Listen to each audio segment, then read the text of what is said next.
And welcome to the next iteration of Uptown Villa Park. We have a very special guest. We've had great guests so far, but this one might take the cake. Not only a resident of Villa Park, but an important man here in DuPage County. And we talked about our last show, we talked to one of the new trustees here in Villa Park. We talked to the school board. We talked to Willowbrook High School. And now we're going to talk to everybody's friend here in Villa Park, Mr. Paul Hinds. How are you, sir? Very good. It's nice to see the sun out today, so yeah, thanks for having me. We've had, what, 3 or 4 days of rain? Rain, clouds. Almost always throughout the day, right? It is, so how's always the county, happy to see the sun. How's the county holding up? The county is holding up. There's some flooding problems around the county, but the stormwater management is taking care of those problems, so it's like they're in good hands. Let's put it that way. That sounds great. Now, one of the things I want to do before we get started is talk a little bit about who is DuPage County, and I got my list over there, and good thing I'm not tethered. See how informal we are? We just walk around. Keep you moving. You got that. Yeah. But I just wanted to, because I went on the internets. And I found all kinds of information about DuPage County. First of all, DuPage County, let me start with my friends here who know a lot about history. How old is DuPage County? Dennis, Sid, you know? I don't know, except it's been there and it's ancient shit. Longer than I've been. DuPage County is older than I am. You are exactly right. It is older than you are, but it started in 1839. The first census in 1840 said there was 3,500 people. Isn't that amazing? 3,500 people in the entire county. Mostly farmers, I'm sure, right? Right. Naperville was the big settlement. That was the town. Let's put it that way in DuPage County. And also the center of the county, right? That was the county seat. Also, right. Yep. Well, then let me ask Paul, how did Wheaton end up at the county seat?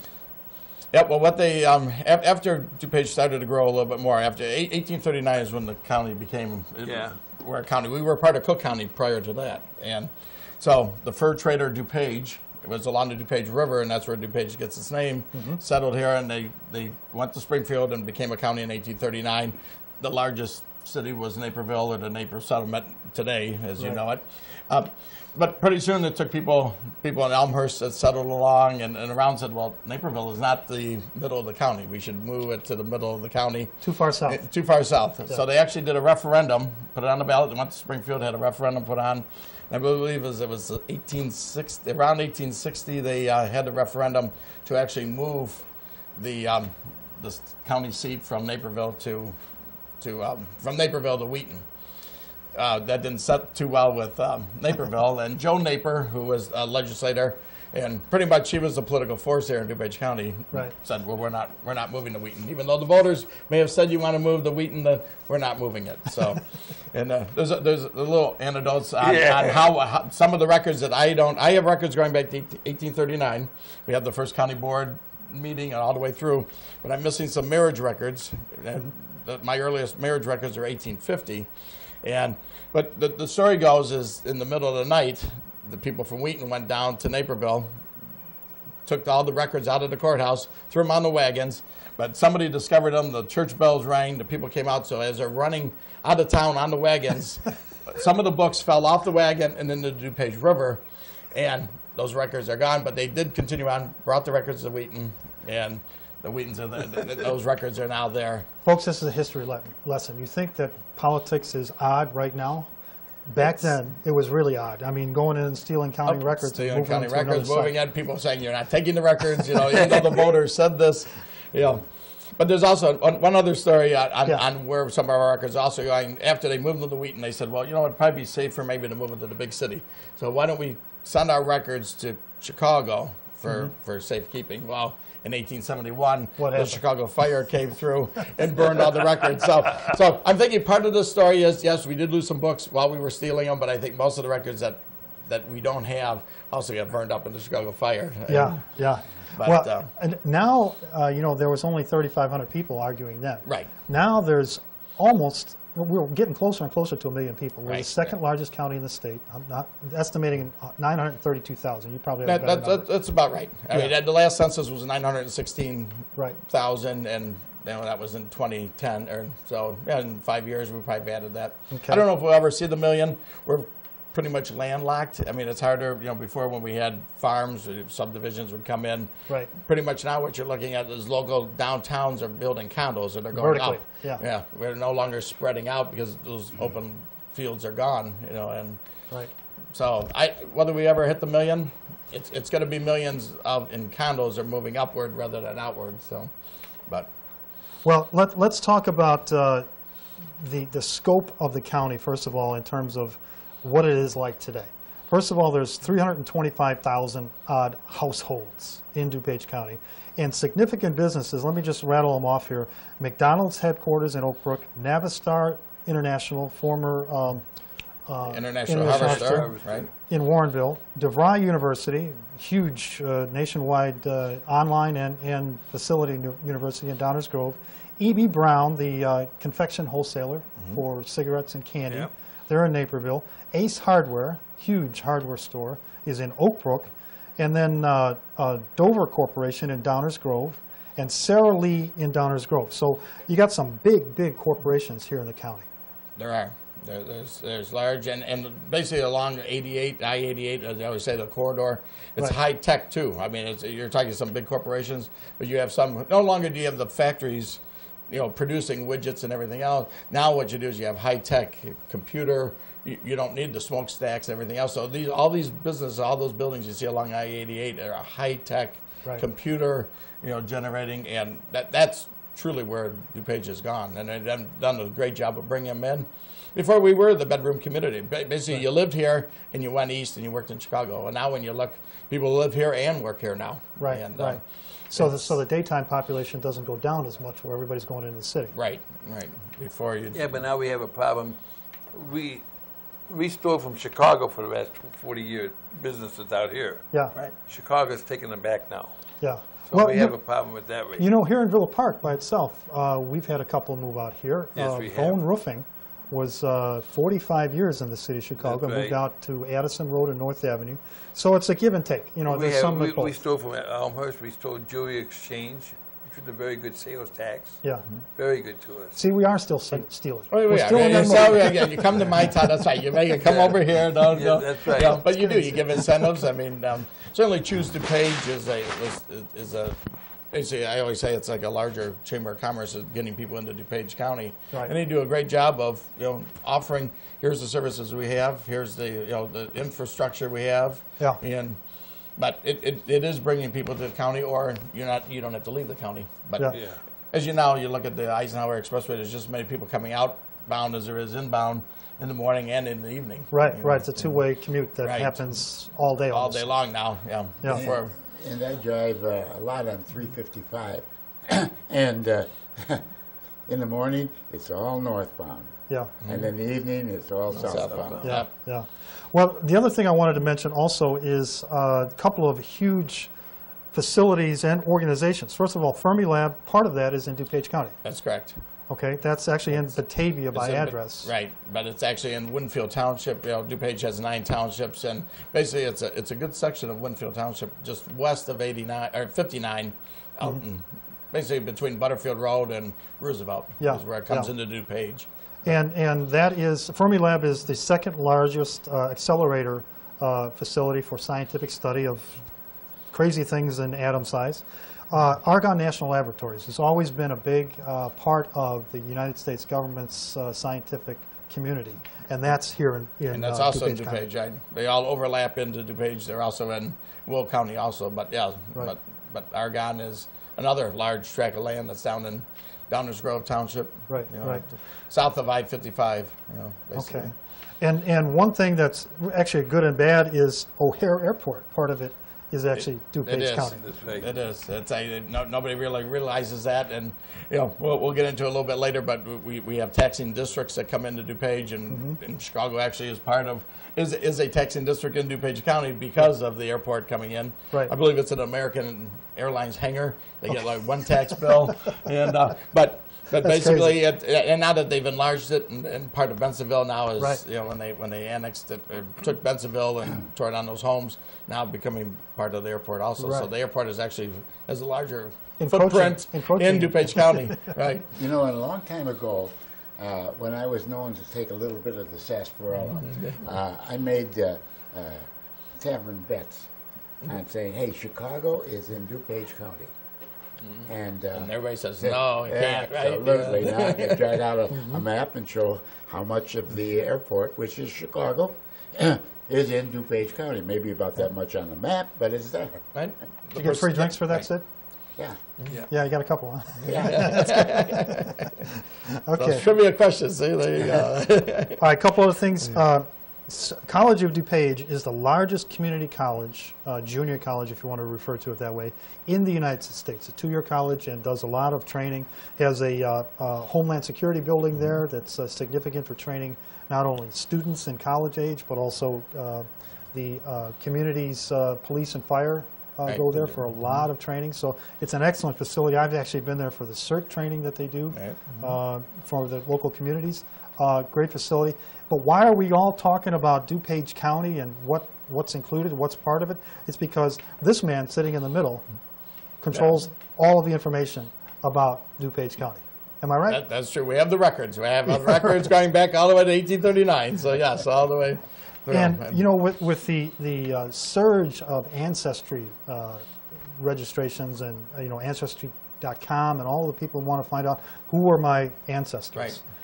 When they need to find that out in DuPage County, they're going to come to the county clerk's office. And that's you. Right, that's me. And my office will, and we actually have two different kinds of, vital records is what we call them. Right. And vital records are birth certificate, marriage licenses, and death certificates. And so you can track through, you can see who was born here, then you can see when they got married, and so you link them all together, and then you can get the death certificates. Right. And what we do is for genealogy purposes, the state allows us to sell those for $1. You can go in and we'll send you, it's not a certified copy, but you can say, well, here's my mother's great-grandmother's birth certificate, and then you can track and go through and get her marriage license.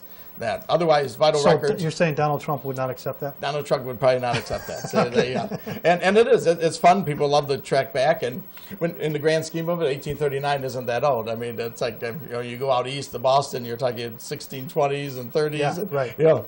But for around here, 1839 is That's old. out here in the far out land, as they would put out east. But it's interesting. You can see we have like the glosses, and the glosses are big in Elmhurst. Their marriage license is there.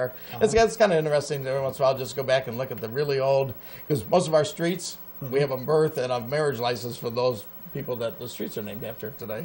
Well, one of the things that a lot of people do now is they search online for information like that. And I know that's part of your goals and objectives, and already taking place where a lot of that's online. Right, we have more to go. We just put on where you could order online now. And vital records have birth certificates. Only you or the child itself can get a birth certificate. So I can't come in and get your birth certificate if the parent's those name are is closed. on it. Right. Yeah, So the parents can get it, or the child itself. And marriage licenses are open records, so anybody can get a copy of anybody's. And then the death certificate, you have to have a financial interest in that death, so you just can't come in and get anybody's death certificate. Okay. So, kind of balancing those two things, so you don't want identity theft and everything else coming from that. And so, but you can go online, order. We just started this a couple of weeks ago where you can order online your birth certificate, your marriage license, death certificate. They ask you a few questions to make sure the person, you're saying who you are, and you send an ID in, and then you can do it by mail, and we'll send it overnight. If you want to pay, there's an additional fee for overnight. But we find we're trying to make it more computer friendly. Ancestry.com is probably the next step. We're not linked directly to Ancestry.com. So you don't provide information directly to them? To them yet, but we're working on that also to do that. There's a few others. I think there's Family Tree. There's a few other agencies that do that type of, and that's for genealogy searches. Let's talk about that for a second. A lot of people are doing that. I've done it, gone back pretty far, and it's really interesting and helpful. For places like Ancestry.com and Family Tree and all of that, would that be a revenue resource for the DuPage County if people would provide that? Yeah, we really don't charge, because as I said before, genealogy, we only charge $1 for those records, so it's not a huge money maker, but it's more of a service to provide. I mean, it's something we could look at in the future, maybe through the county board, because they approve all our fees, to maybe increase the ancestry, that any genealogy to make it more. Yeah. I mean, $1 is not much money, and I think people are willing to pay more. You know, Yeah, for that's not those even a third of a records. gallon of gas. so. Right, right. Let's back up a minute before we get that far anyway. Your job as a county clerk and everything else, what do you, well, you only been in office a year? Not even. I took office December 1st, so Why are we're you- hitting our 6th month. Why'd you went for the office? Well, I worked in the office before, so I was the chief deputy under Gary King for 20 years. I don't And think people so- knew that. That's what I was Okay, trying to bring right. up. What does that mean, chief So the deputy? chief deputy is the number 2 person. So you have the county clerk, and then you have a chief deputy who basically runs a day-to-day operation. The county clerk sets policies, does interviews like this. And basically, because most people, when I first ran for it, and they go, "Oh, congratulations!" Now, what does the county clerk do? Yeah. And that's, so basically, what we're talking about today is what I have to explain to. I think people thought maybe you were just a name, a political name, and you ran for office. Right, But that's you have the. It's truly, I've worked in the office, right. and it's a political office because you have to run for the office, Right. but it's really not a political office in the sense of I truly loved my job as being chief deputy, and when the clerk was going to retire, I wanted to continue on. I truly do love the job I do. Yeah. I love history, so this actually helps you a little bit in history. I go around, and this is great because this is history, and the keeper of the records, I'm keeping it for the clerk that's going to be here in 100 years. Right. I mean, we look back in 1839 to find records. Well, if that clerk didn't do a good job back then, we would never be able to find those records today. So I actually see as a very short window in history, but I can really screw it up for the 100 years from now. And so Let's talk about that because you mentioned the fact that there's the Chicago fire, which destroyed a bunch of records, Right. not only portion of ours, but also the All Cook of County theirs, records right. that took place in 1870 something. 1870, I believe, was Okay. 1971. Okay, 71. Sid, you remember. And He wasn't there though, right? You didn't own a cow, right? I didn't own a cow. Okay. you didn't date Mrs. O'Leary. Or anything. You don't remember. I'm not gonna Okay, but let's talk about disaster recovery of the records. Obviously, they can't be in a box in one building somewhere. They Right. have to be distributed Right. enough electronically. And that's another goal, and it's also, and that's where you balance the cost, whether because what we're doing is imaging. We have microfilm. A lot of things are on microfilm, Microfilm, okay. but now microfilm, of course, is nobody uses microfilm anymore, and so now they're on servers. We moved to platters, which was an imaging system, and now the servers, and so. What we're doing is going back and actually scanning the old marriage licenses, and I'm working with the circuit court clerk, which has an imaging department. We're not big enough to have a standalone imaging department, so your if we own can staff kind of doing that, share our services, and this is the clerks working together, for the saving taxpayer money, because rather than me hiring a company to come in, when they have free time at the circuit court clerks scanning all their documents, they're coming over and grabbing the marriage licenses and scanning those. Okay. Now, how it's evolving around, and the state no longer issues birth certificates any longer. So starting in 2012, we only have an electronic record. I no longer have a piece of paper. Okay. So anything prior to that, we're trying to scan rather than just have the images on microfilm, because the microfilm, as they tell me, starts to eventually it's break going to up. fade. And they always tell me, they come in, and I have this gentleman comes in, he smells it, and he goes, if it starts smelling like vinegar, you know it's going bad. So because I'm like, why are you smelling the box of the microfilm? but that's He's making a salad. but unfortunately, probably in 100 years, that microfilm won't be readable, and so we have to find new ways to. Besides having the paper, and the paper actually has held up pretty good, and since we don't have to physically touch the paper anymore, they're in file folders, and we have these metal rolling shelves that they're all neatly tacked in, and basically we don't touch them, and so they should last longer. But like you say, you don't want to keep them all in one spot. And Right. So you have some redundancies and stuff. Yeah. but it's also very costly to do all that, and so Yes. then. They look at our budget and go, well, can you cut? And it's like, well, we can cut. And then they, well, maybe you shouldn't be microfilming. Then they're scanning now. Right. And so that's why working with the circuit court clerk's office has saved us, because we're not paying to have that done. It's all part of the process the big budget. of yeah. sharing. And they already have the machines. and the equipment ready to do it. So. Well, other than vital records, which is, birth certificates, marriage, and death certificates, there's some smaller things that you take care of. I don't want to call them smaller because they're countywide, so nothing small. Nothing small, and nothing's not less important than the other, but nice. Right. Some things are more important. But as far as politics in the county, there's you have to have some financial statements from elected officials. Right. There's what we call economic interest statements, and that was passed by Springfield, and that basically is saying that anybody, if you're an elected official, if you're appointed to a commission, if you're a supervisor of over 20 people, if you have anything to do with like issuing contracts, that the public should have the right to know whether you have a financial interest. They're not saying that you can't have one, right? Just that the public should be able to look and say, well, do you have a financial interest in this? So if you work for the Village of Villa Park and you rent out, say, office space to the village, it's not illegal to do that, but you need now to disclose that that's what you do. Right. And so these economic interest statements are, and I always say to Springfield, if they don't know which office to give it to the county clerk. Yeah. Because and there's a county clerk in every county, so it's pretty easy that every county will then have somebody to oversee this program. So we mail over 5,000 these economic interests. They're big yellow. We always joke they were big yellow forms. They're legal size paper. We used to come from the Secretary of State. The state then cut out printing them. We had to print them ourselves. Unfunded mandates that they would send on. We eventually then computerized them where you could actually download a PDF.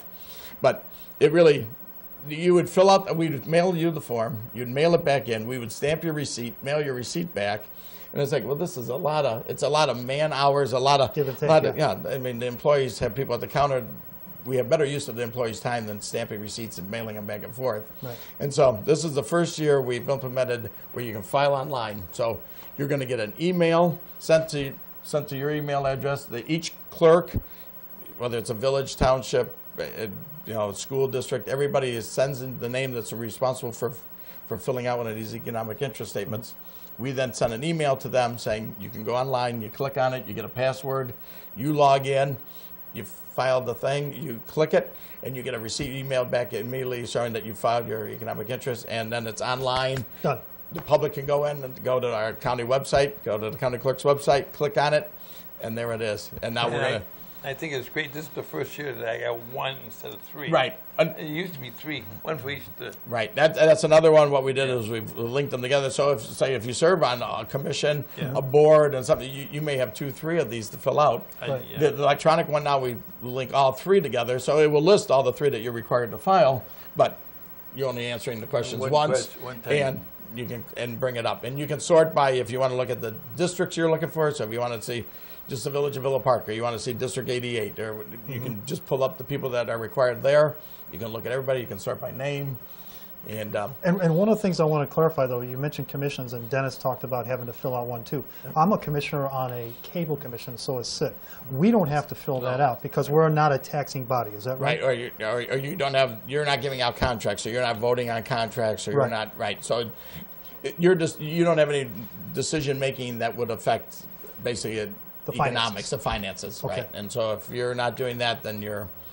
I just wanted to stop all of the commissioners in here in Villa Park from running off to the village website or the county website to fill out the form, and put in their new tax data or something. Right, and you will get notification from us that you are required to file. So if you didn't get an email, you're good. You're good. And now, if you get newly appointed, like new trustees and that get elected, then they need to file one, and then next year they will be on the automatic on the list. Now, one other thing that I know your office does, and we'll get into some of the bigger things, the taxing and licensees, but you also notary public. Tell me what that is. So what we are is we're the holder of the notary public signatures, and so basically when you become a notary public in Illinois, you send your application to Springfield. They fill it all out. They send it down to the county clerk and say, yes, you've been commissioned. And we get your certificate to be commissioned, and we send you a letter. It's $5 for you to register your signature with the county clerk. You can come in and sign the book, and we have a registry book of notaries, and everybody comes in and signs the book. We then, when you come in to sign, you get your certificate, which are four-year commissions. Okay. And talk about going electronic here, the Secretary of State now, because right now Springfield sends us a pack, and we do about 1,400 notaries a year that people either renewing or are new. They come in and have to sign the book. The certificates are mailed to us. We get a big stack from the Secretary of State probably once a week. What they're going to do now is we're going to have a work queue we're going to be able to go to, and we will print the certificate. So Springfield, you're still going to apply in Springfield, send the application in, but once it's okayed, rather than having those certificates mailed to the county clerk, we're going to be able to go into this work queue and print your certificate when you come in. Okay. And so that's going to save time from the state sending it to us, because the minute they okay it, we'll be able then to send you out a notification that your certificate's ready to come in. So that's even the state is moving. The state has been moving a little bit slower for computerization, but we're getting there too. So now we have birth certificates are online, the death certificates are all electronic, and now we're moving to notary. So that Notary Public number going down? no, actually, I believe more people are becoming notaries. I always remember when I first needed a notary. I mean, you had to go to a bank or whatever else, and it was like only the one girl. If she was at lunch or whatever, you couldn't get a notary, and this and that. And I think there are more people registered notaries today, and it seems like everybody you talk to, I'm a notary, or I'm a notary, and so they. I think the numbers are on the increase. Okay. One other area that people register is for in the political side also. Dennis lost his mic there. Yeah, I know. To fix it, is people who are lobbyists. But I went online, and there are 2.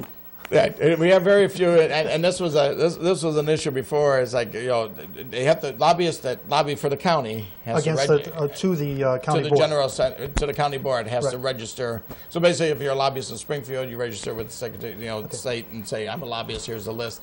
Lobbyists in the county board, you have to register with the county clerk.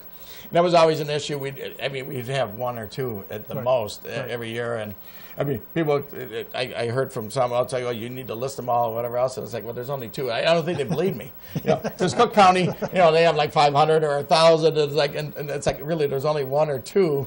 But it's like, if you want me to put it online, I will. I mean, it was no big thing. And so we did. And they went, well, where's all the lobbyists? I go, I always told you there's only 1 or 2. And it's like, because basically the county board, and I guess when you look at DuPage, you call your county board member. You don't go hire a lobbyist. Dennis can call, Sid can. Right. I mean, we all just pick up the phone and call. I mean, we're all pseudo lobbyists. Right. Yeah. They're more accessible. I always say. People always say, "Oh, where's their office?" They don't have local offices. I mean, Cook County, they have staffs. They have the DuPage County Board. You call them at home. Home.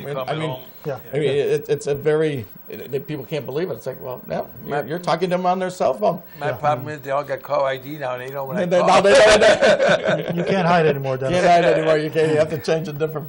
Call from a payphone, right? Yeah. Find that, right? Let's get into the other parts. We know that there are many, many communities in DuPage County. There's 12 cities, 23 villages, 9 unincorporated communities.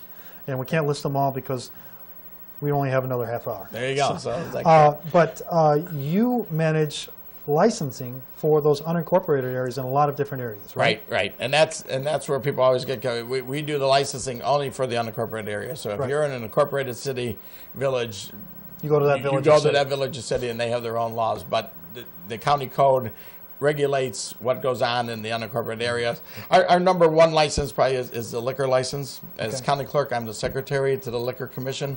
The county board chairman is the liquor commissioner. Okay. Like the village president is the liquor commissioner here. Right. Okay. And so the county board chairman, and then the clerk is the secretary. So, but we basically we take all the applications in. Liquor licenses are good for 1 year. They start on July 1st, go through June 30.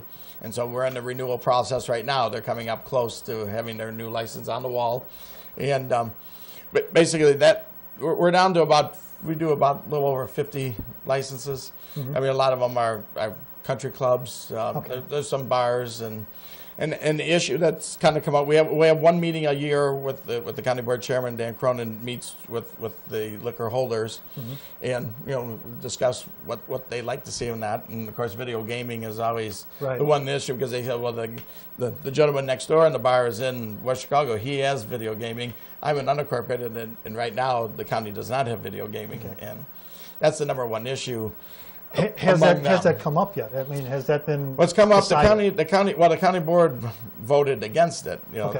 when it first happened, when you first had the opportunity to have video gaming, the county said no, we don't want it in unincorporated areas. Okay. They have not revoted and talk about calling your board members. That's what we told the liquor holders to do, is contact your elected representatives who can change it. Right, by vote So, in the by board. vote, and they'd have to pass an ordinance and changing that. But currently, there's nothing. I haven't seen anything coming up on that. But that's one license that we do is the liquor. We do raffle licenses, and that's if you're having a raffle, and basically they regulate it. So if you're raffling off whether it's an Afghan to a car, right. if you're selling tickets or a chance, then you need to register with the county clerk. You have to be bonded, so you have to show us a bond, and then it gets approved by the chairman, and then we actually do the paperwork, and then you get a raffle license, and then you can go out. And then there's an annual service, right? There's an annual service, so you can have an annual or one time. Right. So if you're just having a raffle at the church today, you can get a one time only, or if you're going to have a raffle, you can. And it sets limits on how much you can raffle. Like one a week, 52. Right. Or Yeah. whatever. You can. The max is one a week or 52. Okay. We have an annual license. Okay. Solicitors is another one. We don't have a lot of those. It costs you $1, but basically all you're doing is registering your name. So when you come knocking on the door, if somebody says, "Hey, somebody knocked on the door," well, we basically keep a copy of their ID on hand. We had some problems at the corners of unincorporated intersections. They actually were selling M&Ms. I don't know how often, but I would be driving around at lunch or whatever, and all of a sudden here's these people out, and they did not have a solicitor's license, so the sheriff would go out there, and then they'd either come in or they disappeared. But and some of the actual intersections now you actually see there's a little sign that has a county code about soliciting in the middle of the street and remind them. So on the big corners. Tobacco licenses. So if you're selling tobacco in unincorporated areas, you register there. Gas station gas station. I don't think there's machines anymore. Machines? I don't know if there is any vending machines anymore. I haven't seen one myself, and I don't think so. But basically, they're gas stations is primarily that. And then the last is amusement. So if you have like a pinball machine or a golden tee and that type of deal, there's a decal that we issue, and then you have to put it on. It's an annual fee to just regulate, so we know who's got machines, who doesn't. Okay. And those are the main licenses that we do. And like I say, the liquor and the raffle are the bigger ones that we. But the one that covers overall the entire county is the marriage license. The marriage license, right? I mean, marriage license is, and that's what we're known for. I mean, people only. Pretty much, if you're going to come to the county clerk's office, you're coming because you're getting your marriage license. I mean, that's so the marriage licenses are certainly by far the most. We do over 5,000 marriage licenses. How about civil unions? That's civil unions, which now there are no civil. Well, let's go back. In 2011, the General Assembly passed civil unions, and so same-sex couples could come in and get a civil union. They still couldn't get a marriage license, and so in 2011 we started to issue that. We issued about 400 in the first year of 400 civil unions. We do about 5,000 marriage licenses a year. Then the General Assembly changed it and said, well, now same-sex couples can get a marriage license, which is really what they wanted from the beginning. I mean, they were happy. And I have one story. I have these two ladies that would come in for years, and every Valentine's Day they would come in and they'd ask for a marriage license, and we said, well, it's against Illinois law. We can't issue a marriage license.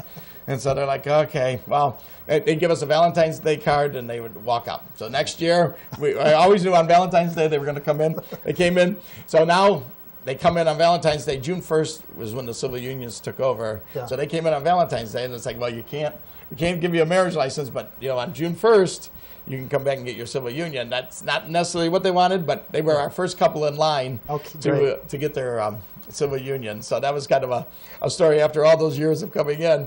Then the General Assembly changed it where you could convert your civil union to a marriage, or today, same-sex marriage couples can come in and get a marriage license. Right. You're not getting a civil union. Although they never got rid of the civil union, because you can still come in and get a civil union. I don't know why you would, because now you can get an actual marriage license.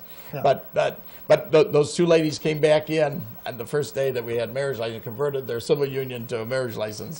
So they were our first all the way through on that. And so Today, and now it's hard because I really don't keep numbers because now it's a marriage license, and so Right. I only know that we've issued marriage license. We don't go back and say, is it the same sex, or not, and so Great. that I've kind of lost the numbers. But in the first year, we did 400, like I say, civil unions. Does it come back on Not bad. Valentine's Day? And they, I haven't seen them since they got their marriage license. That's right. That's a good point. I have not seen them since I came back. Find out who they are and give them a Valentine's card. That's right. That's right. I don't get a Valentine's Day card anymore. Another area that your office manages for the entire county is business name registrations. Right, and it's called, a lot of people, we call it an assumed business name. It's basically if you're doing business under an assumed name. So Doing business as, DBAs. DBAs, right. And so basically you have to register with the county clerk. So if Sid is going Sid grass cutting, well, you don't need to come in because your name is there. But if you're doing it under ABC lawn cutting,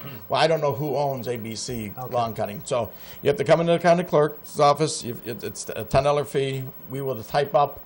You'll fill out the form of who owns. So here's the DBA, and here's what the business you're doing the business under. But then here's who the owners are. Mm-hmm.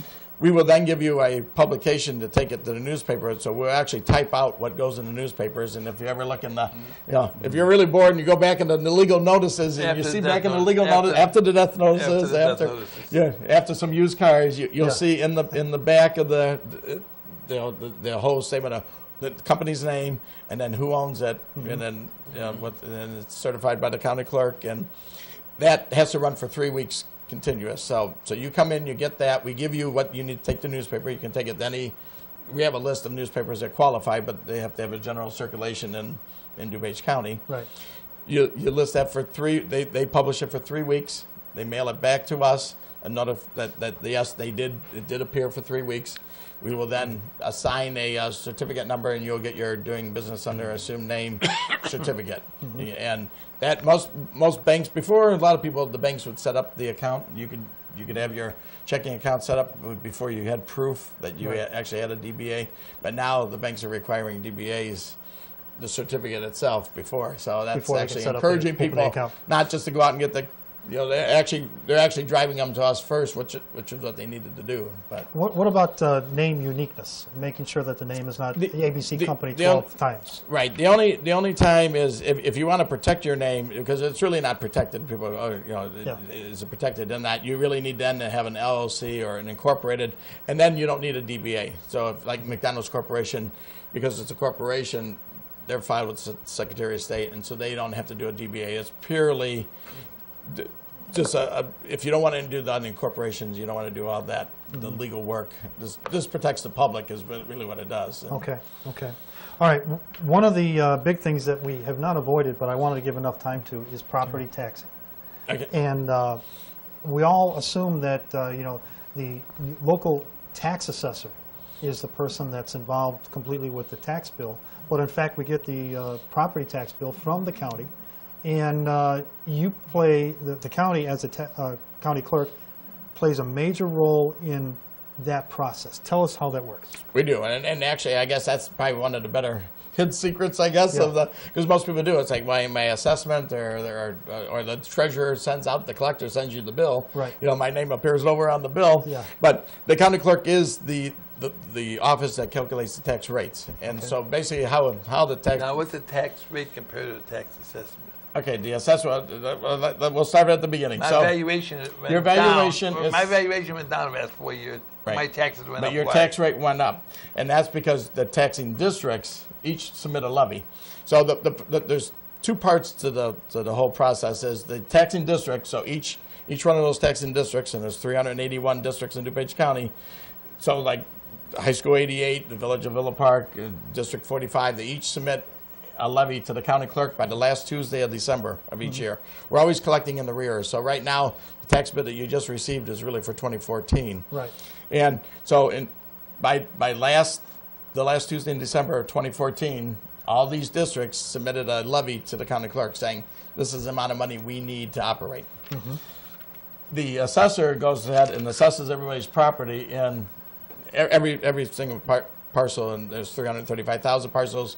York Township, would assess, each township has a township assessor that assesses all the properties in that township. But that inventory of properties, doesn't that first come from the DuPage County Clerk? Right. We assign what we call PIN numbers. Right. It's a property identification number. Right.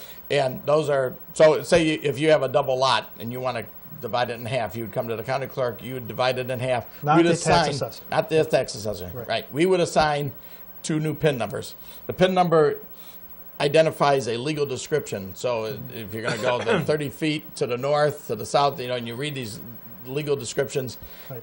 that PIN number represents that legal. So if anything happens, even if you lose an inch off of that property, the property number has to change because that no longer represents that legal description. And that PIN number, when someone wants to go online to your system and find information about their their property tax bill, they can use a PIN number or the address. Or their address, right? Okay. Right. It's a double search. So because I would say most people do not know what their PIN Right, number right. is, and And it's like that long. Right. Yeah. The first 2 numbers is the township. So Yeah. we're in New York Township here. It's 06 is York Township. Right. And, you have 01 through the 9, and then the middle is their blocks, and everything is set up. Each township is 36 square miles, and so they're perfect blocks. And then within those, you have quarter sections. So each section there's 36 sections, and then in that you have quarter sections. And so that's what all those PIN numbers, they actually mean something. And when you break it down, you can actually you can see it. But for the general public, they don't care. It's like what PIN number represents my house, and that's Right. how you can then. They do have a unique service, by the way, the county does. If you want to know about your house and go back in history, they can go back in history on your house and who bought it, who sold it, who Right. all the way back. Right. Right. And that goes with the county recorder's office.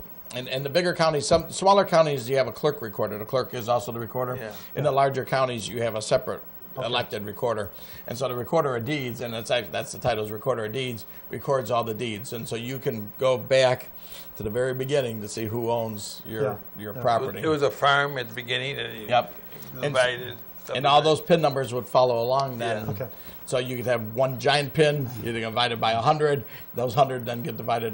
Some of them get divided, and so. So But now back to our go ahead. Back, so the assessor assesses all those pins. So we give the assessor and say, here's all the pins in your township.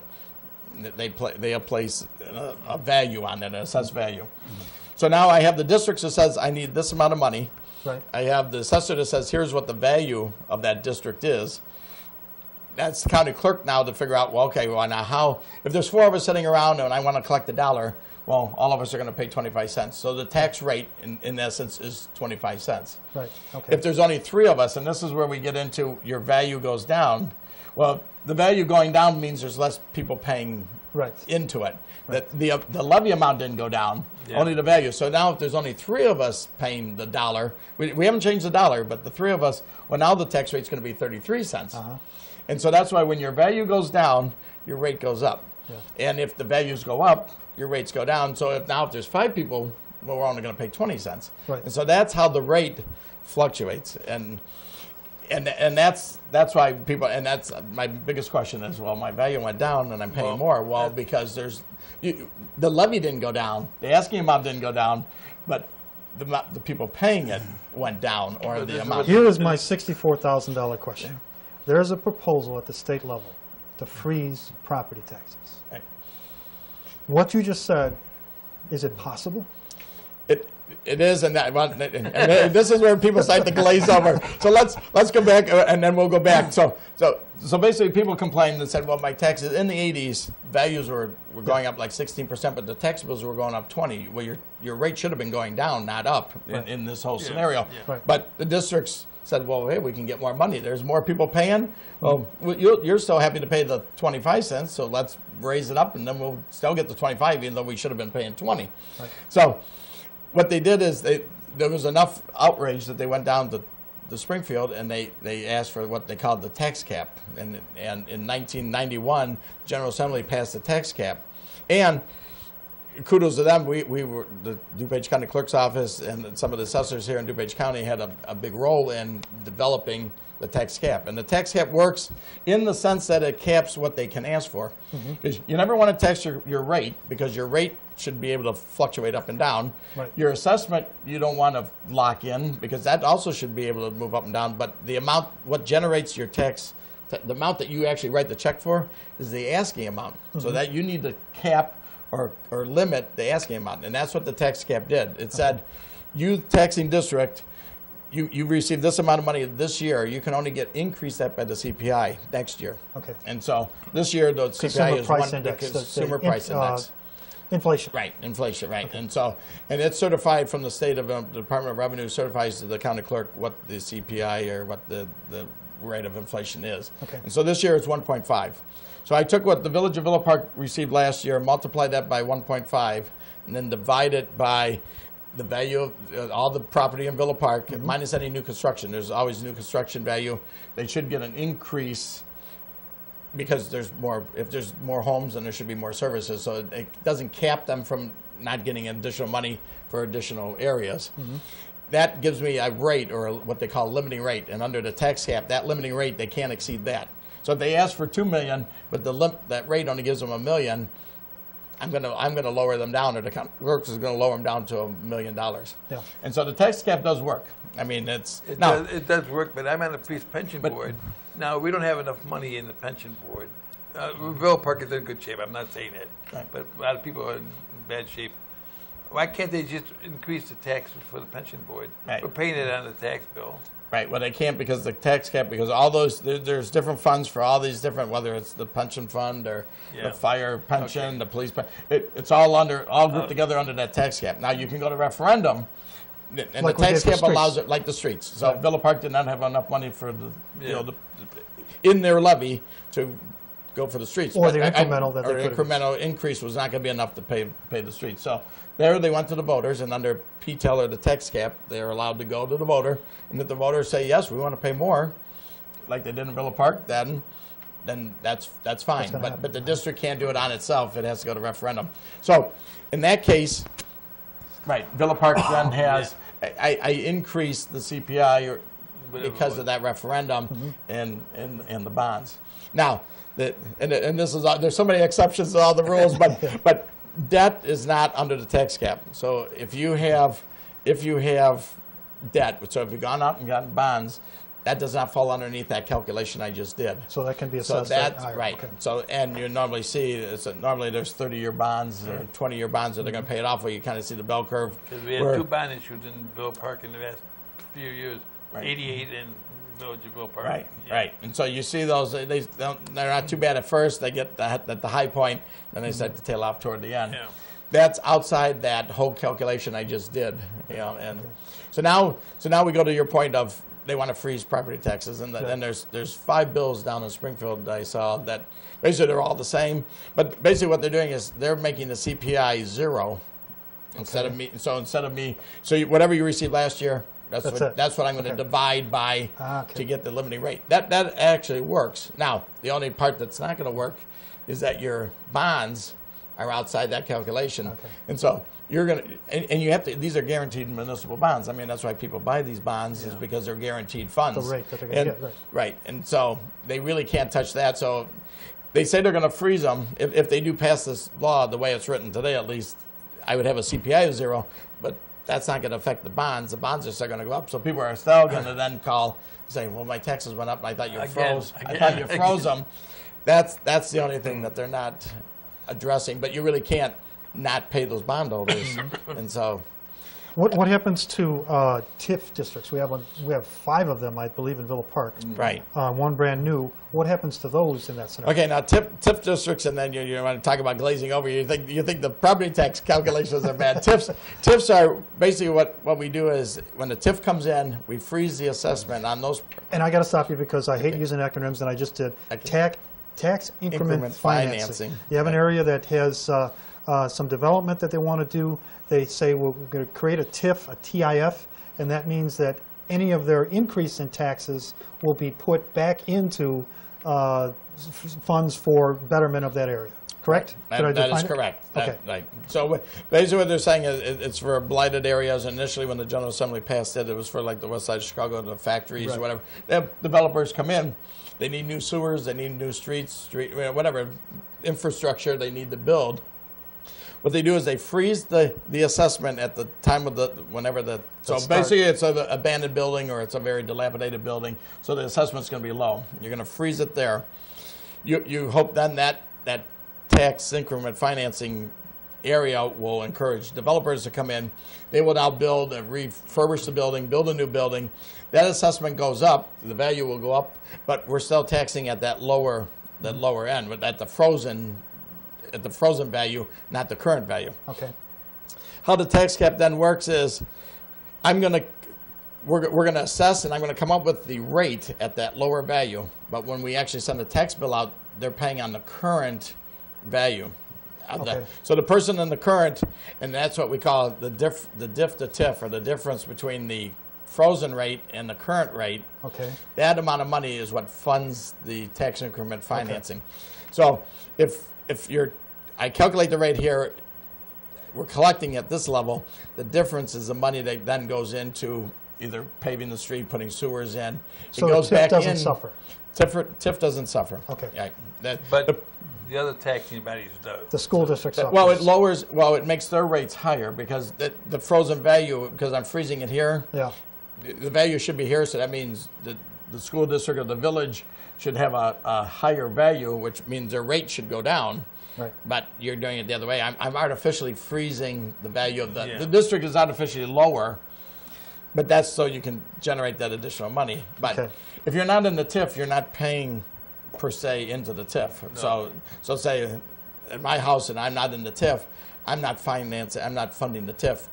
Only the properties in the TIF, because they're paying a higher rate than they should be against their current value. But that's how you fund it. And I mean, a lot of TIFs they've done what they're supposed to do, and then when TIF, once everything is done, the TIF district can go away, and now the value goes up, and everybody's taxes should come back down because now the value, you've actually taken a blighted area or put a better building on, a higher assessment, usable, you should generate more income For the betterment for of the the community. betterment of the community. Okay, Right. great. Well, I hope we've covered a lot of things on your list and mine. And We I do. think You we wonder did. why I'm tired all day. No. Yeah, you got a lot. But let's talk a little bit about your staff.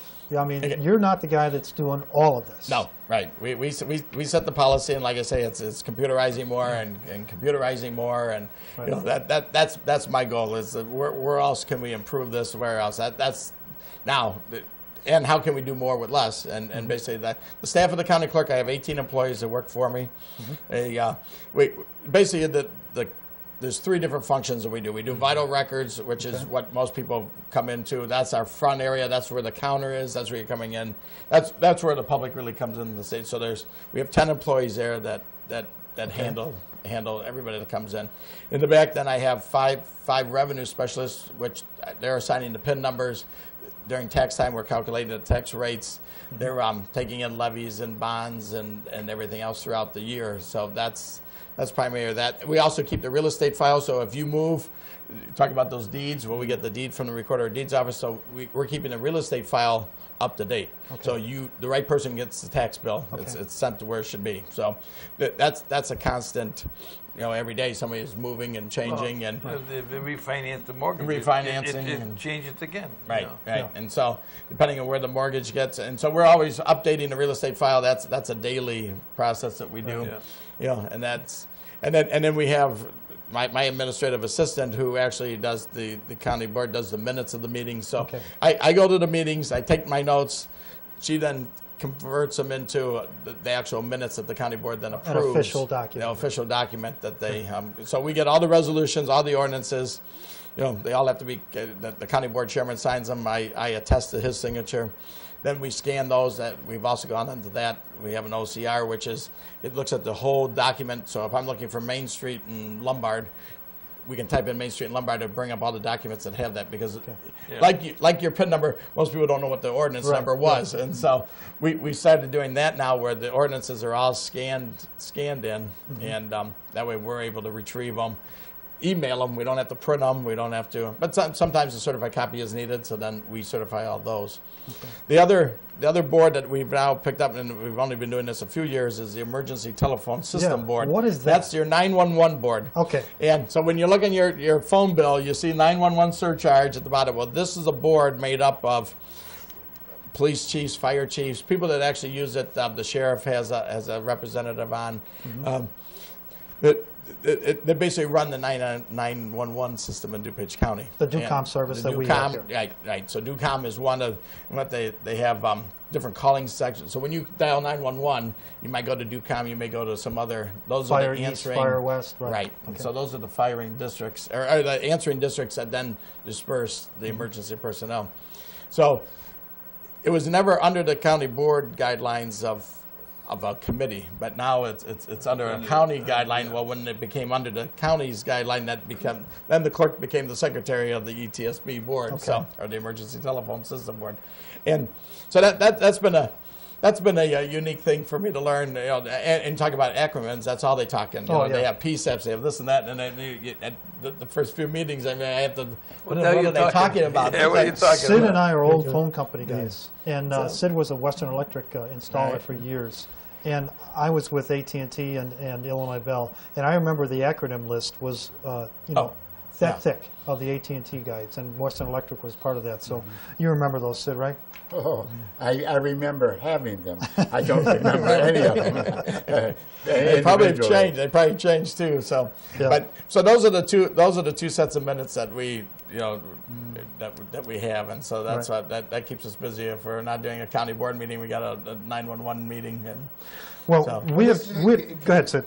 On the emergency telephone system, now most of us are under the impression that we all go to DUCOM, and that's not true. That is not true. There's 7 now. There's a new bill that they actually just passed in Springfield now, and they're working on actually condensing them and going down. There's basically what they call PSAPs, are the call centers that you're calling to, and DUCOM is one of them.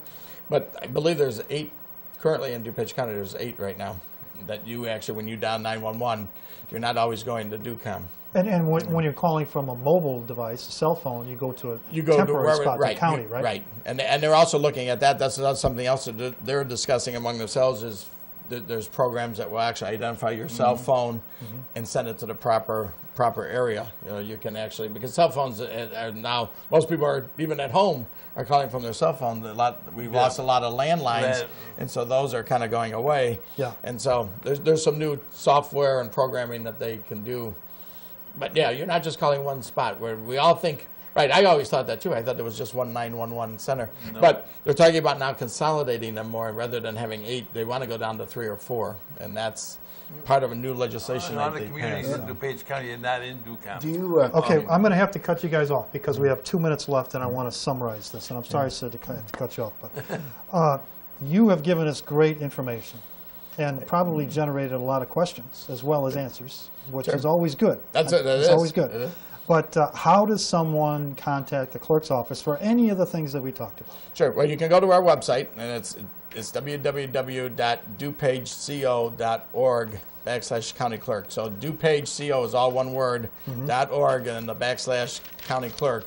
Or you can just go to DuPage.org and go to elected officials, and then there's a pull-down menu, and you can click on county clerk. But we have a tab. I'm not used to the computers. How do I get to your office? So you knew that was you coming. can you can call us, and our number is 630-407-5500. Okay. And that will get us the main number, and that will. And the will physical direct you. office in the Wheaton? physical office is 421 North County Farm Road. We're on the first floor of the county building. It's the county complex. We're on the first floor. We're the one closest to County Farm Road. So you have the judicial area where the courts are. They're on the opposite side of the we're the closest building. You just see the big number. It says 421. Okay. Big white numbers on the building. So we're on the first floor. look for that number, folks, because if you park in the wrong area, it's a big complex. It's a big complex. You get a might lot of walking in. Yes, if you get around. But And your hours? hours are 8 to 4:30 Monday through Friday. Monday through Friday. Well, we're actually going to close on time here today. I can't thank you enough for being our guest here today. You've told us 1,000 things. We love having you here. Come back. I will. I love to do it. And then, like I say, most people want to know what the county clerk does. So there you go. Appreciate you having me. Thank you. Thanks, folks, for watching Uptown Villa Park. We'll see you next week.